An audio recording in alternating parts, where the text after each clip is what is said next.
السلام علیکم ورحمۃ اللہ وبرکاتہ۔ اللہم صلی علی محمد کما تحب و ترضی لہ۔ آب کوثر پارٹ 2 کی طرف آتے ہیں۔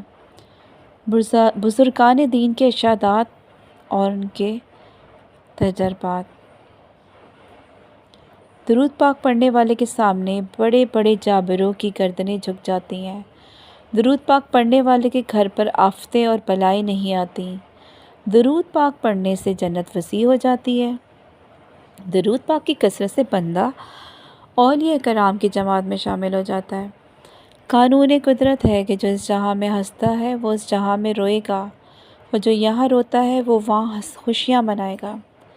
جو یہاں عیش کرتا ہے وہ وہاں مصیبت میں پھنس جائے گا۔ لیکن درود پاک پڑھنے والے کے لیے یہاں بھی خوشیاں ہیں، وہاں بھی خوشیاں ہیں، یہاں بھی عیش ہے، وہاں بھی عیش ہے۔ سبحان اللہ۔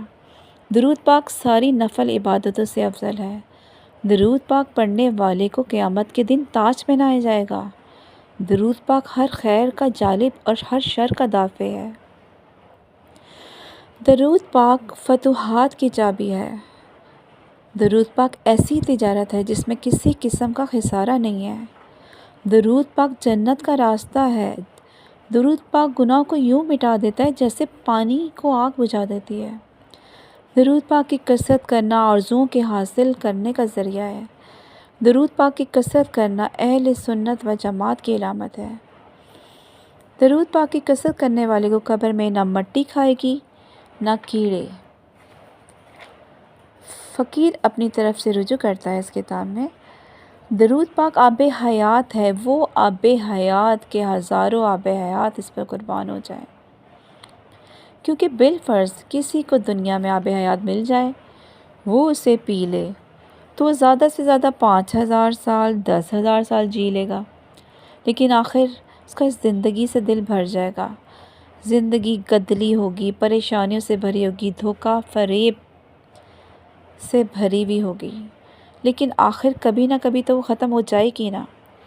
لیکن درود پاک آب حیات ہے، جس نے اسے پی لیا اسے جنت میں وہ زندگی عطا ہوگی جو ختم ہونے والی نہیں۔ مثلا 1000 لاکھ کروڑ ارب خرب سال یہ گنتیاں ختم ہو جائیں گی، لیکن وہ ابدی زندگی ختم ہونے والی نہیں ہے۔ پھر اس زندگی میں گدلا پن نہیں ہے، دھوکہ فریب بے چینی، دکھ نہیں، درد نہیں، بے چینی نہیں، صرف چین ہی چین ہے، آرام ہی آرام، سکون ہی سکون ہے۔ تو اس دنیا کا آب حیات، اس آب حیات کا ہم پلہ کیسے ہو سکتا ہے؟ درود پاک اسم اعظم ہے، جیسے اسم اعظم سے سارے کام خود بخود ہو جاتے ہیں، چاہے وہ دنیا کے ہوں چاہے خواہ آخرت کے ہوں، سب کے سب پورے ہو جاتے ہیں۔ تو درود پاک سے بھی سارے کام اللہ کی طرف سے پورے ہو جاتے ہیں۔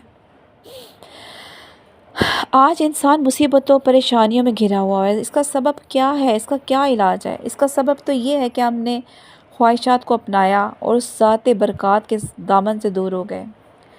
جس ذات والا صفات کو اللہ تعالیٰ نے سارے جہانوں کے لیے رحمت بنا کر بھیجا ہے، اور نت نئی مصیبتوں کا علاج یہ ہے کہ ہم رحمت للعالمین حضرت محمد صلی اللہ علیہ وسلم کے دامن رحمت سے وابستہ ہو جائیں۔ انسان جتنا ان کے مبارک قدموں کے قریب ہوتا ہے اتنا ہی اس سے پریشانیاں دور ہو جاتی ہیں۔ جو ان کے قدموں سے لگ جاتا ہے وہ بچ گیا، اور جو ہٹ گیا وہ پس گیا۔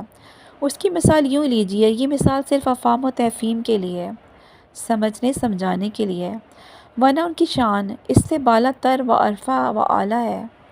مثال یہ ہے کہ چکی، خواہ دستی یعنی گھریلو چکی ہو یا مشینی، طریقہ کار تو ایک ہی ہے نا، وہ یہ کہ درمیان میں ایک مرکز، ایک کلی سی ہوتی ہے جس کے گرد اگر پتھر گھومتا ہے، اس کلی کے سر پر دانے ڈالے جاتے ہیں۔ وہ دانے جب کلی کے قدموں سے دور ہوتے ہیں تو پتھر کی زد میں آ جاتے ہیں اور پس جاتے ہیں۔ دانہ جتنا کلی کے قدموں سے دور ہوگا اتنا ہی پتھر کی مار زیادہ پڑے گی۔